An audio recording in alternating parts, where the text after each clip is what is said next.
We need them and they need us.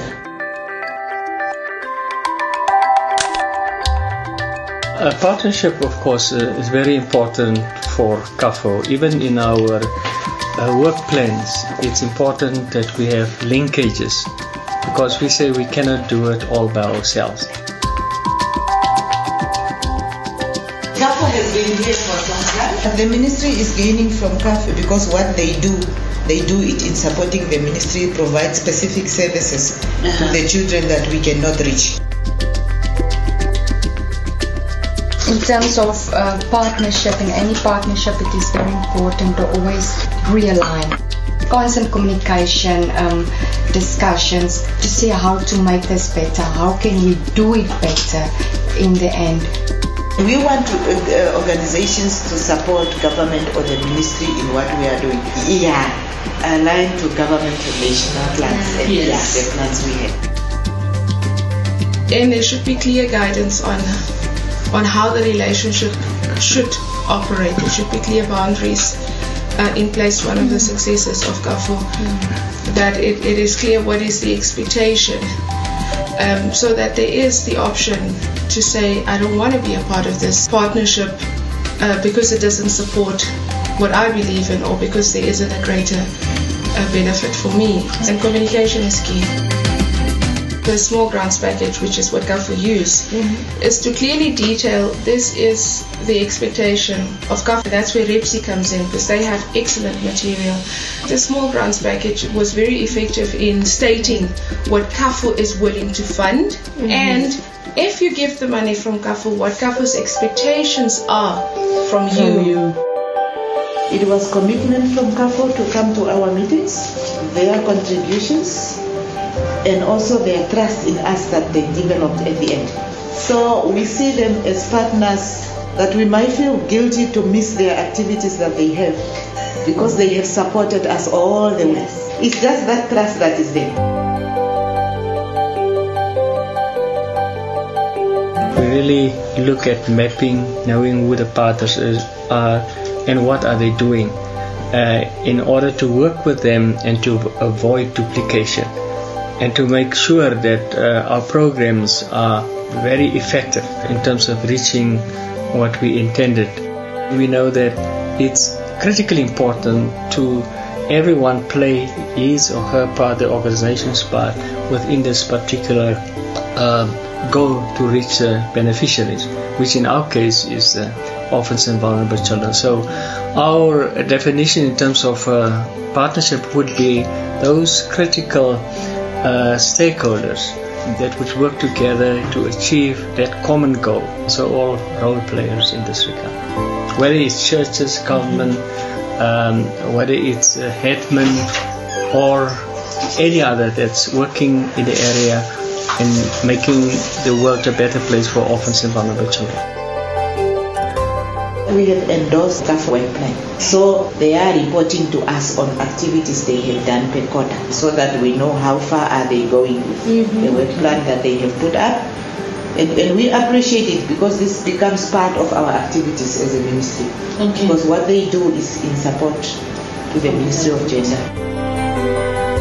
We have had different strategic plans before we started with NPI. It was always a collaborative approach, where we have all the players in the different areas of our work come together. That's sub-grantees, the board members, the Ministry of Gender Equality, other similar type of organizations. For CAFO, in most cases, those services will continue. And lastly, I think the fact that it wasn't CAFO. We would go for a regional visit and people will say, no, CAFO is not here. I actually think that is a success for CAFO. That the community owns that the community says, this is us. Yes, with support from CAFO.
Before NPI, the WHI was a small organization. When we started working with the sub-partners, we oversaw that we don't have the capacity.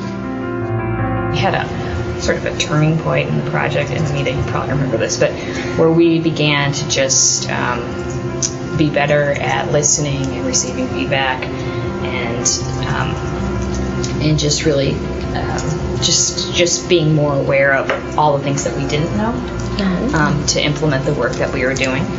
That shift was significant and helpful in terms of us really valuing partnerships more, as well as receiving more, but also giving what we could to those partnerships.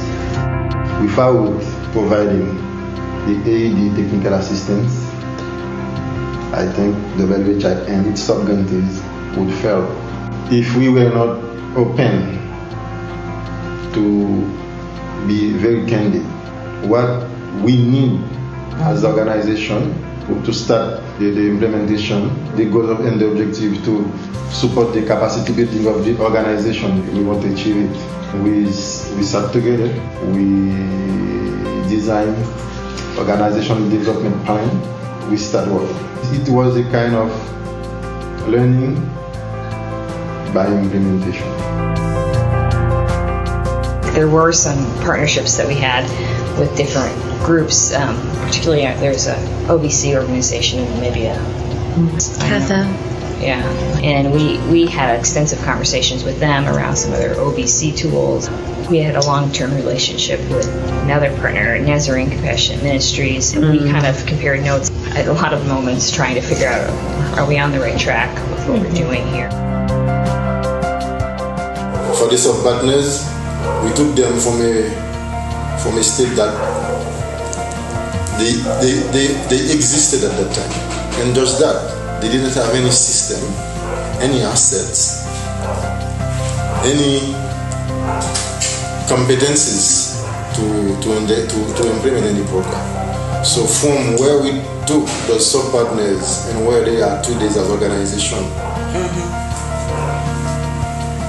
this partnership was a blessing for them.